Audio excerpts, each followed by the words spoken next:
Welcome back in. I've recovered, sort of, but coffee makes everything much easier in this game of OOTP. Welcome back, everyone, to episode number 29.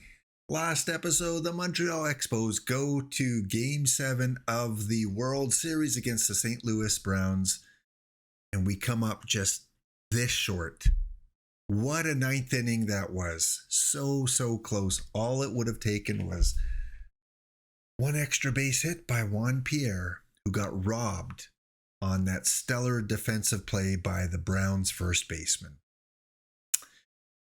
Well, let's move on, shall we? We are at the Hall of Fame voting time, and we're going to quickly go through and choose our selections for who we think should be selected into the Hall of Fame. We've got lots of choices now. Again, looking at the metrics, looking at the awards, looking at the career stats, a shoo-in.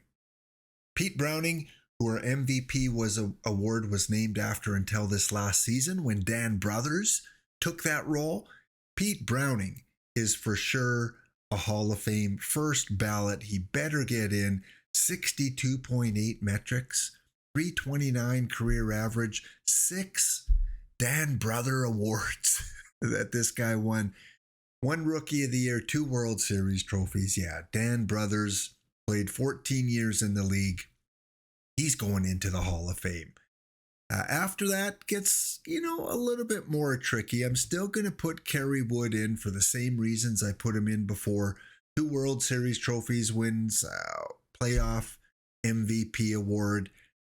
He's got more wins than losses, under a 3 ERA, and a 50-plus WAR. So Kerry Wood, you get another shot, your 4th shot at the Hall of Fame. Harry Howell, I was kind of considering, do we put Harry Howell in? Again, more wins than losses, under 3 ERA, 43 WAR.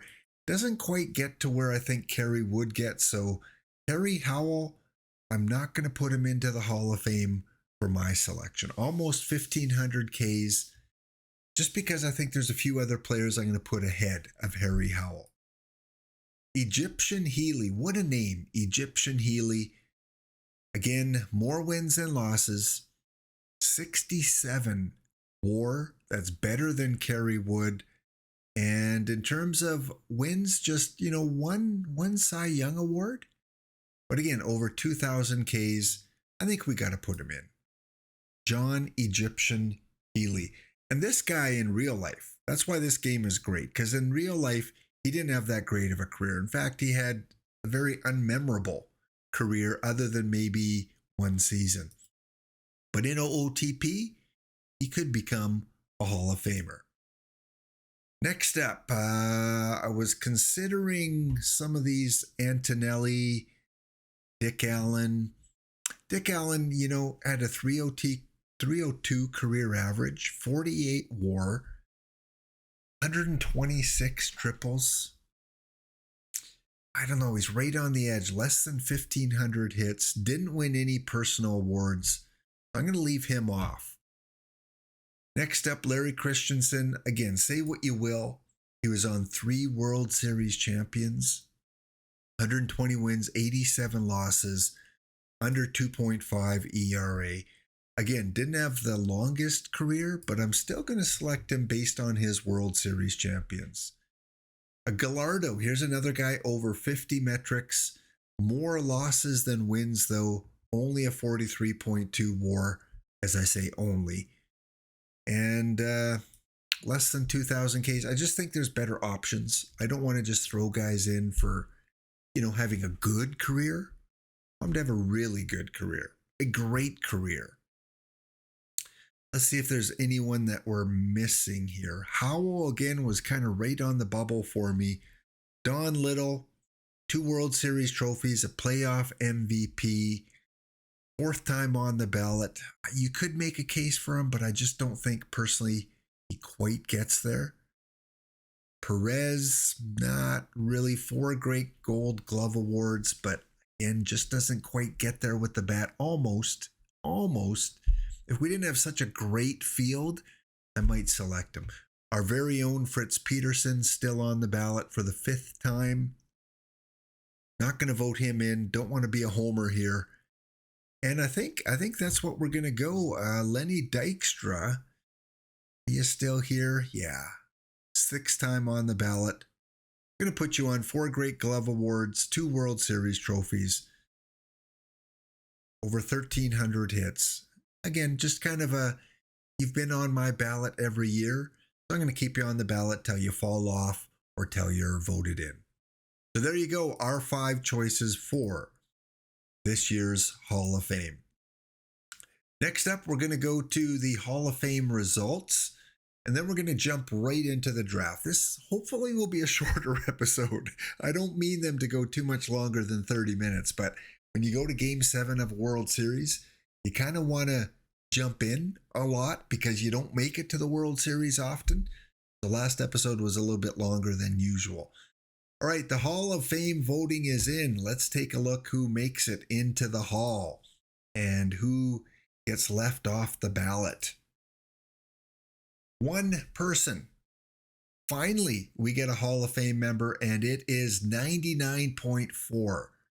Who left Pete Browning off their ballot? Come on.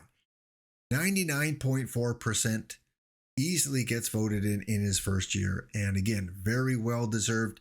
My settings are you need at least 75% to be voted in the Hall. John Egyptian Healy, Kerry Wood probably came 1 or 2 votes short. Maybe next year they'll get in Antonelli and everyone else much lower. Off the ballot now are Chief Rosem, Tom Griffin, Rusty Greer, Steve Farr, Don Little, Nephili Perez, Mike Kickham, and Willie Cam. So all the players we voted for, the other 4 players, Christensen, Dykstra, just barely stays on, Kerry Wood and John Healy. We'll see how they do next year. All right, it is time for my favorite part, other than World Series appearances, is the draft. Trying to pick those gems out to add to our team. We do need a starting pitcher because we're very weak. We've just got kind of the 2 starters right now. And of course, any other upgrade would be wonderful. Here are your top 10 projected picks. Todd Helton, Harvey Kuhn, Fred Clark, Dusty Miller, Cole Hamels, Howard Johnson, and you see the other ones there. Draft lottery, we are not involved. In fact, we probably are going to get the second lowest pick. I think we had a better record than St. Louis, but I don't know if they give the World Series winner the lowest pick. Draft lottery results, the Philadelphia Phillies move up. They are the winners this time. They go from 4 to 1. Brooklyn Robins move up 1. The Cubs move down 2, and the Boston Red Sox move down a couple. Let's head off to the draft and see how we do. We get the last pick, so a guess is based on record of the regular season. That's okay. Who are we projected to get? Projected to get shortstop Glenn Wright. And honestly, if he falls to us, I'm grabbing him. Look at that defense. Finally, we get a high-end defensive shortstop with a little bit of bat. So he is going to be our pick if he falls to us. Again, don't want to go through all of the players here. You can take a look at some of the names that you might remember from the past. Storm Davis. I know from Perfect Team. Perez. And of course, the further we go down, Hal Woodashik. Great Perfect Team gold card. Hal Woodashik is in our franchise. Eric Bedard, Canadian Eric Bedard, is in our franchise. So there's a few interesting names once we get to the 4th and 5th round. All right, let's see how this draft goes. First overall pick to the Philadelphia Phillies, and they will select projected number 1, Todd Helton. Yeah, he's going to be good. He is going to be good for Philadelphia. Number 2 pick, the Brooklyn Brooklyn Robins will select Ike Boone. A little bit of a risk, 24 years old. In fact, a pretty big risk. He's got a lot of developing to do fairly quickly. Big gamble taking 24-year-old Ike Boone. Third pick, the Chicago Cubs are going to take Dusty Miller. Not as big of a gamble because he's only 19 years old. A lot of developing to do, but once he does develop, he's going to be one of the top players in the league. And the fourth pick, before we go to our pick, the St. Louis Cardinals are going to take Fred Cap Clark. Safe pick, a lot of speed, almost completely developed, and can play left field. So looking at the mock draft, Helton, Clark, I believe went. Miller, let's take a quick look. Who went? Helton, Boone, Miller, Clark. So Helton, Boone, big reach, projected to go number 10. Miller number 4 and Clark number 3. So I'm guessing that Brooklyn's going to take Harvey Kuhn, and then we're going to see Hamels and Johnson. But let's go to our pick. See if that shortstop's still going to be there. So Kuhn does go number 5 overall. Then Hamels, Storm Davis. Storm Davis, big mover in this draft, going up from 10th pick in the second round, jumping all the way up to number 7 overall. I guess he's 19 years old. He can still grow a little bit more. Glenn Wright, there we go. This franchise is so frustrating. For those of you that haven't watched the other videos, every time we do a draft, we have someone targeted, and that player is picked right before our pick. The world champion St. Louis Browns, who wins the World Series, and now they take another shot at us taking this shortstop. Man, I wanted Glenn Wright. Well, we got to do a little bit of digging now. Let's take a look at what's left in terms of pitchers and batters. Pitchers, I'm only really looking for a high-end starter if there's one. You know, he'll be okay, but I don't know if I want to use a first-round pick on him. And after that, we got Joe Sparma. Not as good. So if we are going to take a pitcher, it will be Dickie Kerr. One other one listed there, that is Dana Keuchel. Again, fairly average, I think. He's 28 years old too. So yeah, if we do take a pitcher, it's going to be this one here, Dickie Kerr. Let's see what we have for batters. There's got to be at least one decent one, right?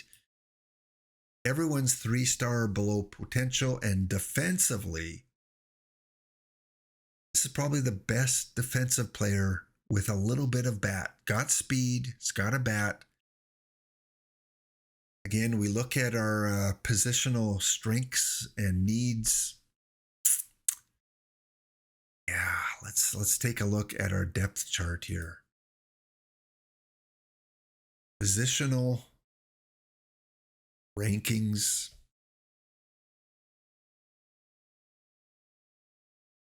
Yes, yeah, we do need a pitcher desperately, although Ed Walsh is going to come up. So pitchers, maybe a second baseman. I guess we got Frank Shugart at short. Can't really play anywhere else. Third base, we got Alex Gordon coming up. Will be, probably an upgrade over the batting wise anyway, although Majeski's pretty good defensively. So I guess maybe a first baseman, because we've got Benny in the organization as kind of our second best first baseman, which isn't really good. And then we got Bob Chance. Again, not really good defensively. How did he do? Yeah, -3 zone rating. So first baseman, starting pitcher, I guess are our biggest needs. go back and take a look what's available. 3-star potentials. There are 3 of them. Catcher Villanueva. You don't need a catcher. Malik Smith, good speed. Don't really need an outfielder. Is Manny Thomas. There's nothing here, guys. I'm not seeing anything. Let's sort by contact. Also have Jake McCarthy and Jose Offerman. Now here's a guy that intrigues me. If he develops, but he only plays short, so I might have to train him or Frank Schugert at a different position. Okay, I don't mind Jose Offerman. Let's sort by gap. A lot of gap players here. Jose, again, is probably the best one.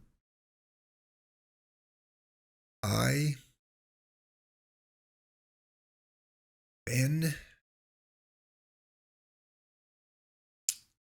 and Howard Johnson. I know you guys in the chat are saying, Lap, how can you pass on so-and-so? Who's that? Who do you mean by so-and-so? He looks pretty good. Jim Landis. All right, let's go back to the mock draft. They project Malik Smith as the number 7. Howard Johnson is number 6. So Howard Johnson is the best player left on the board.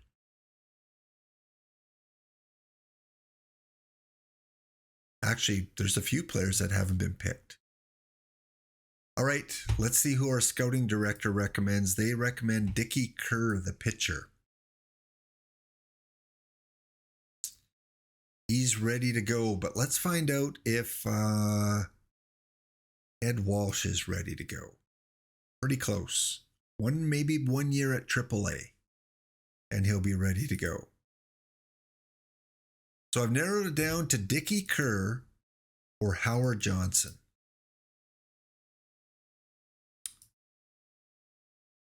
And I think I'm going to go Howard Johnson.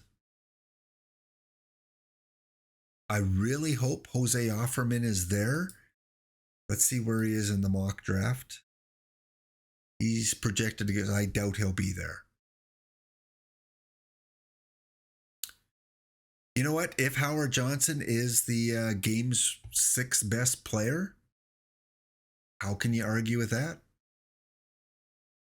Dickie Kerr, where is he projected? He is projected to go 2nd round. Yeah. Howard Johnson. Welcome to the Expos. Howard Johnson, in his real-life career, played with Detroit. Looks like he played with the Mets and Colorado and finished his career with the Chicago Cubs. Okay, I feel pretty good about that. If Kerr was just a little bit better, I probably would have went with him. All right, let's take a look. Dick Kerr did go right after our pick. Malik Smith went fairly early in 2nd round. The Canadian jumped way up. Eric Bedard was predicted to go round number 5. I was hoping to get him like 3rd round just for the Canadian aspect. And there's Jose Offerman. He goes to the Cincinnati Reds. Did we make a mistake, chat? Did we? We make a mistake. Okay, let's go on to our next pick.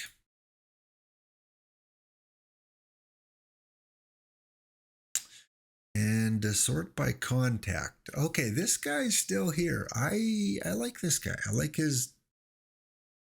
the bat. And he's only 19. We could sit him in the minors for a couple years. There's McBride. A little bit more versatile. A little bit more of a dead ball build. And Jeremy Reed. So it's going to be Ben, Tom, or if we're looking at pitchers,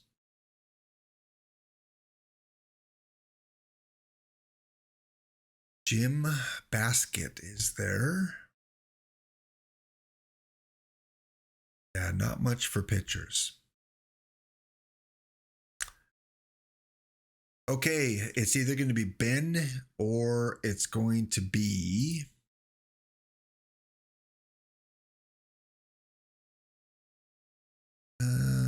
Ed Coleman.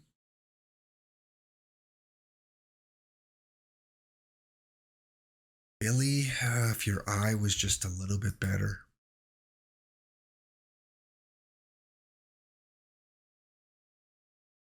Good catcher offensively, not great defensively. We've got a few catchers in the system. Ben, your defense is just so bad. Marv. Just not enough bat there.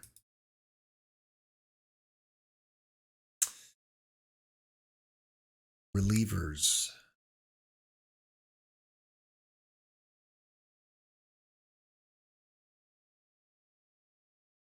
He's going to be a pretty good reliever. A lot of developing. Only 17 years old. Kent Peterson. Son of Fritz Peterson, at least in my eyes. Son of Fritz Peterson. All right, no batter really jumps out to me, so I am going to take this, one of these two pitchers here. Dewey. Do we want Dewey and hope he develops, or do we want a Dave who's already? I think we're going to go with Dave. Dave Baldwin, second pick of the 1918 draft for the Montreal Expos. All right, usually I create short lists, but I want to kind of try and fly through this a little bit quicker. Kent Peterson's still there, so we're going to grab him. And the rest, I think we're going to go with take some chances on some batters. Victor. Billy's still there, so even with that low avoid K, we're going to take him. Next up, defensively, 50's the highest, and no bat. So by the time we get to even a marginable bat, it's Sparky Anderson, Captain Hook. Sparky. Manager of the Detroit Tigers.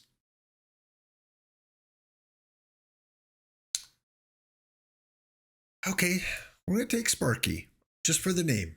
Why not? All you Detroit Tiger fans out there, we got Sparky Anderson. Next, I'm thinking Victor Diaz, yeah. Hopefully Mark Leonard will still be there. You know what? I think I like Mark a little better.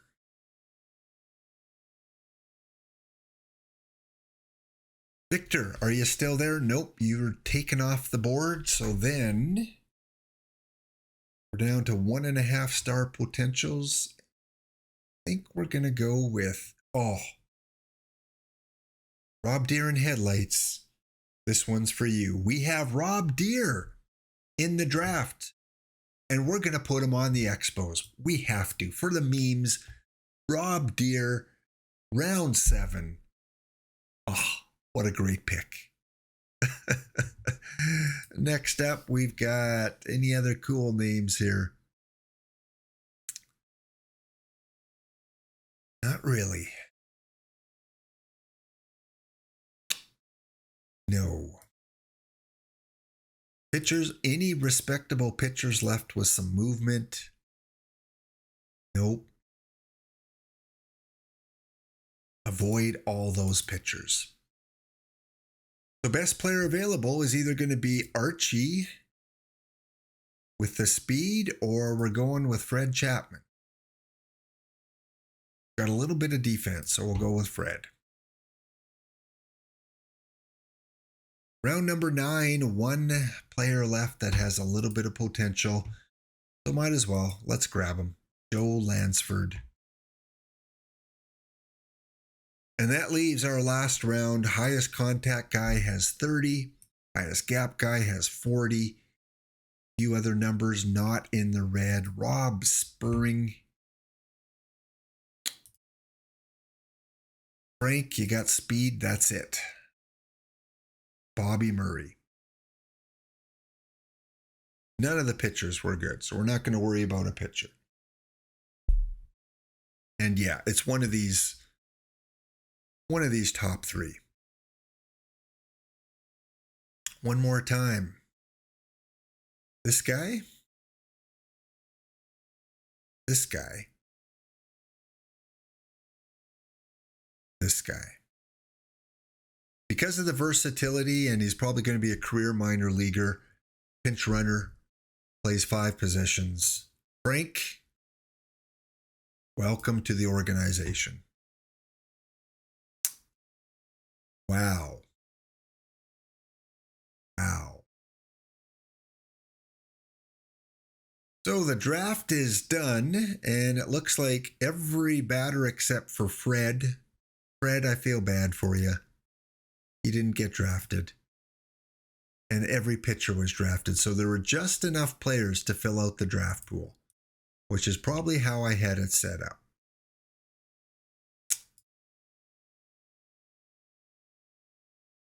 Sad. So sad. Fred didn't get drafted.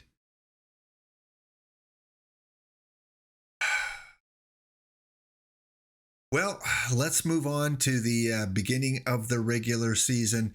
We're not going to play out our first game today because, again, want to keep these episodes under 30 minutes. So we'll sim ahead to the beginning of the regular season, and then we'll give you your trivia question for today's show. Montreal, so close last year. At least be competitive this year, as we're kind of 1 or 2 years away from being done with the Deadball Era. Then things are going to get really interesting. So here are our top prospects for the 1918 season. They've got George Gore. And of course, George was taken number 1. Yeah, he was taken first overall a couple seasons ago. Todd Helton, who was taken first overall this year. So both Philadelphia teams have a number 1 prospect. Cecil Cooper, Jim Scott, and the Montreal Expos are not on the list for a top 10 prospect. How do you like that? So there is your trivia question. List one of the top 10 prospects that you see here on the list. Do not duplicate anyone else's choice, and your deadline for this will be on Thursday, noon Eastern Standard Time. Get your vote in. Get your selection in. Don't forget to put your perfect team name. And we'll spin to find out who wins on the Hawk Report on Thursday's stream. Thank you guys so much for tuning in. Have a wonderful day. Be kind to yourself. Be kind to others. We'll see you next episode.